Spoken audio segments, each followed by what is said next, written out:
Hello everyone and welcome to your favorite channel Travelverse, and today we will be talking about the top 10 places to visit in Spain. Before I start the video, don't forget to like and subscribe to my channel to remain updated on all of my upcoming videos. I hope you enjoy the video and let's get started.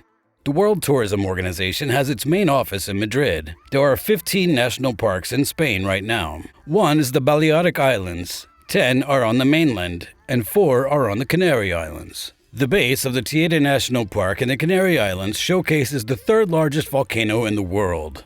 It can be seen from Teide National Park, which is Spain's most visited national park with around 3,142,148 visitors. If you plan on a visit to Spain, here's my list of 10 places as a must-visit. The Basilica, Temple Expiatorio de la Sagrada Familia, the 10th on this list, is a huge, unfinished, uncompleted church in Barcelona's Eixample district, Catalonia, Spain.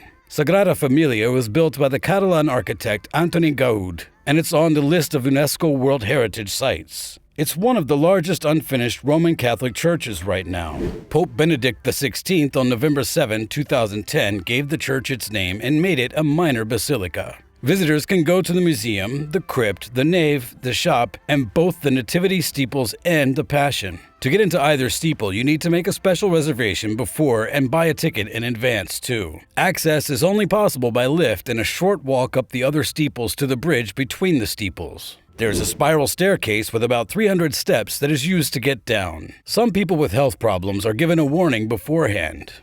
The Parc Güell is the 9th. It is a privately owned park system with gardens and buildings on Carmel Hill in Barcelona, Catalonia, Spain. On the north side of Carmel Hill, which is part of the Collserola mountain range, is the Parc del Carmel. Parc Güell is in La Salut, which is a neighborhood in the Gracia district of Barcelona. Antoni Gaudí, a well-known architect and the face of Catalan modernism, was asked by Eusebi Güell to build the park so that the city could grow. The goal of Parc Güell is to give people the peace and quiet they would expect from a park. Even though the buildings on either side of the entrance are very unusual and have beautiful roofs with odd peaks, they fit in well with the park's use as a pleasure garden and don't stand out as much in the landscape as other Gaudi-designed buildings do.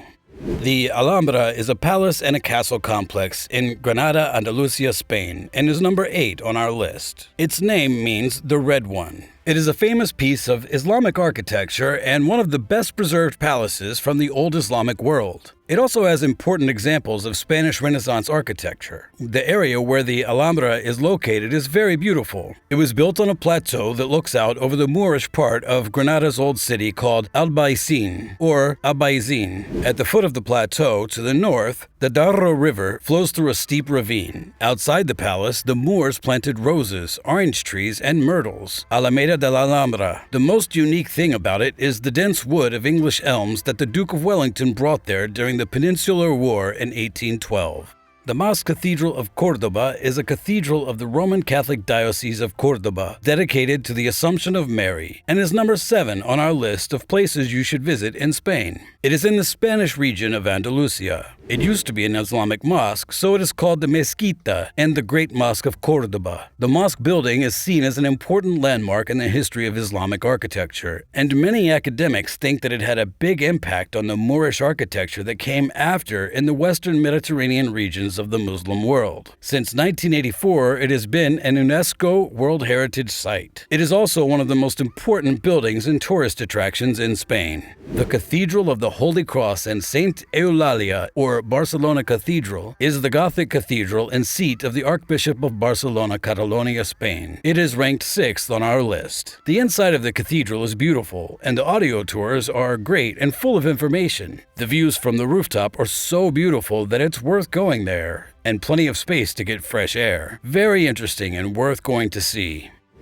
The Royal Alcazars of Seville is also called the Alcazar of Seville, is a royal palace in Seville, Spain, and is number 5 on our list. It was built for the Christian king Peter of Castile. It was built by Christians from Castile on the site of an Abadid Muslim Alcazar, which is a residential stronghold. In 1248, when Christians took over Seville, they destroyed the castle. All of Al-Andalus palaces had garden orchards with fruit trees, horticultural vegetables, and a wide range of fragrant fragrant flowers. The garden orchards not only gave food to the royal people who lived there, but they also gave them pleasure. In the form of irrigation channels, runnels, jets, ponds, and pools, water was always there. The fourth best place to visit in Spain is the museum called Museo Picasso in Barcelona, Catalonia, Spain. It has a large collection of works by Pablo Picasso, a Spanish artist from the 20th century, with 4,251 of his pieces. It is in 5 medieval places next to each other on Montcada Street in La Ribera neighborhood of the old city of Barcelona. The Museo Picasso is in Barcelona's Carrer de Montcada. It is made up of 5 huge homes or palaces from the 13th and 14th centuries. Together, they are 10,628 square meters. The buildings are made in a style called Gothic Civil Catalan. Each of the 5 buildings is built in a similar way, with a courtyard in the middle and an outdoor staircase leading up to the main floors. The buildings where Picasso's art is kept also have their own stories. The third is the Buen Retiro Park, which is also called Retiro Park or just El Retiro. It is one of the oldest parks in Madrid. The Spanish monarchy owned the park until the end of the 1800s, when it was turned into a public park. In 2021, UNESCO will add Buen Retiro Park and Paseo del Prado to its list of World Heritage Sites. The Bagatelle Rose Garden in the Bois de Boulogne was the inspiration for the Roselada, which was built in the early 1900s. The Fountain of the Fallen Angel is near the roses. It was built in 1922, and its main sculpture, El Angelado, was inspired by a passage from John Milton's book Paradise Lost that shows Lucifer falling from heaven. People say that this statue is the only public memorial to Satan that they know of. The second best place is La Rambla. The promenade has a lot of interesting things to see, like a mosaic by Jean Miro and the Font de Canaletes, which is a fountain and a popular place to meet. Along the Rambla, you can also find old buildings like the Videina Palace and the Liceu Theater, which is where operas and ballets are performed. The Rambla leads to La Boqueria Market, which is one of the most popular tourist spots in the city. It has a lot of different things for sale. The first and last on this list is Casa Batlló, which is in the center of Barcelona.